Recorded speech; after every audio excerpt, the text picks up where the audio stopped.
So, today is the 23rd of January, and on this day in 1943, the film Casablanca was released in the United States.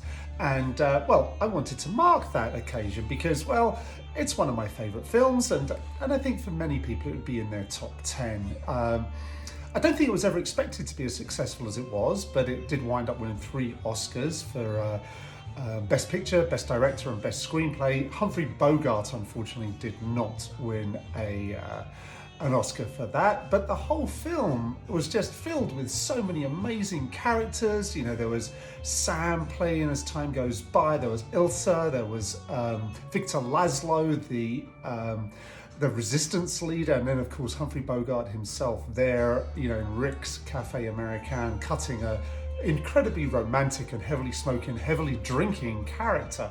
And I wanted to come up with a drink that would kind of capture that.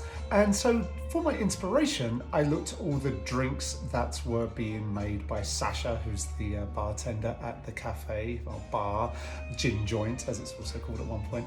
And you know, of all the bars, all the gin joints in all the world, you walk into mine, just before he says, "Play it, Sam," he never says, "Play it again, Sam." But you know, all those sort of stereotypes and cliches. I read something many years ago when I was at university in Northern Ireland that talked about just it was so successful because it had so many stereotypes, so many cliches, so many tropes that in the end it sort of spoke to a more universal truth, I guess, or something like that. It was in literary theory, so whatever, but I really enjoyed it. But nonetheless, I wanted something that would capture that, and even though it wasn't filmed in North Africa, it was all filmed in California, I wanted to capture something that maybe would bring that sense of Casablanca to life. And there's lots and lots of drinks in there, but there are a couple of recurrent themes.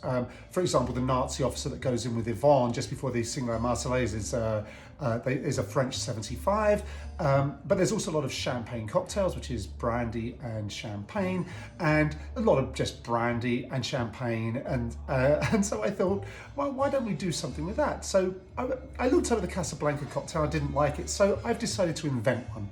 And the one that I come up with is it's named after one of the more interesting characters. Well, maybe the whole thing hinges on him really. Captain Renault, he of the beautiful friendship, and throws away his Vichy water.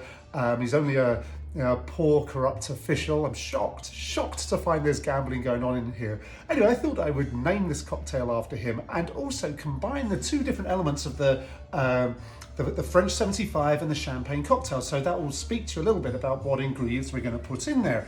And so let's go with cognac first of all. I've got some Courvoisier VSOP. So let's put in 3/4 of an ounce of that, like so. And then this is where it starts getting a bit weird and not like your normal kind of either one of those 2 cocktails I mentioned earlier. I'm going to put in some gin, but not just any gin. I'm putting in some of this Old Tom gin. This gin which is kind of based on recipes from the 19th century, and maybe it was still in vogue during the Second World War. I read a story about a big cache of it being found by by Rommel's desert foxes or whoever. I don't know, one of the sides found tons of booze in the desert and drank it, apparently. Anyway, I'm putting of this Old Tom gin, another 3/4 of an ounce. It's interesting, it's a little bit sweeter. It's not like your typical regular London dry gin. But now, let's do something to make it a little more exotic, a little more North African. I've got this excellent caramelized fig syrup. Rather than just using a regular sugar syrup, let's go for some of this. Figs, of course, grown in North Africa. How much to put in? I think about 2/3 of an ounce, which is about 10 milliliters, which is about 2 bar spoons worth. But obviously, as with, I'm a bit heavy-handed with my syrups. I mean, I think I've mentioned that before. So 2 bar spoons of it, that's about right. But you know, but it's not written in stone. If you want a slightly sweeter cocktail, then you should make a slightly sweeter cocktail. And then I've got one other ingredient, again, make it more interesting. I've got these blood oranges.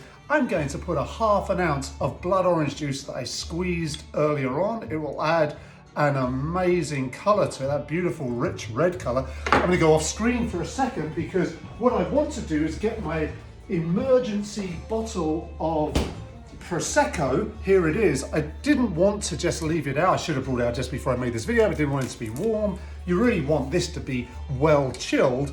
So I am going to, if I can get that open this now. All those cocktails I mentioned earlier on, they would have champagne in them. But champagne's pretty dry, and I wanted something less dry. I wanted something that was kind of sweeter and kind of got redolent of a North African, Mediterranean evening, which I think this really does. So I've got that open, ready to go. I am going to shake up these other ingredients here.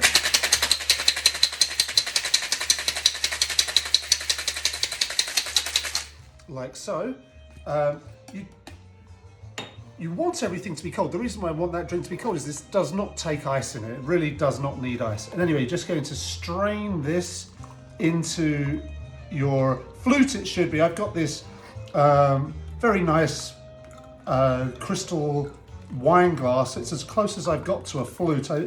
For some reason, I think all my flutes somehow got broken, and I don't know how that happens.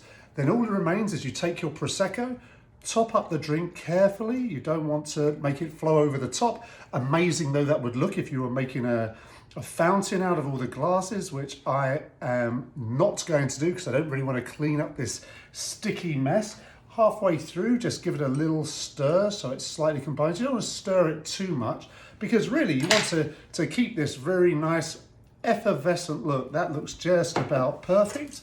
I am going to get myself a nice twist of that blood orange and just put that in there, and let's see what we've got.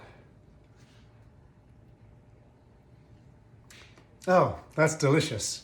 My job here as bartender is done. I taught myself once again how to tie a bow tie, which I haven't had to do since I was at Cambridge, sitting at the grads and fellows table. I deserve to do this and let it loose after creating a cocktail like that, I think. So that's wonderful. Here's looking at you, kid. Cheers.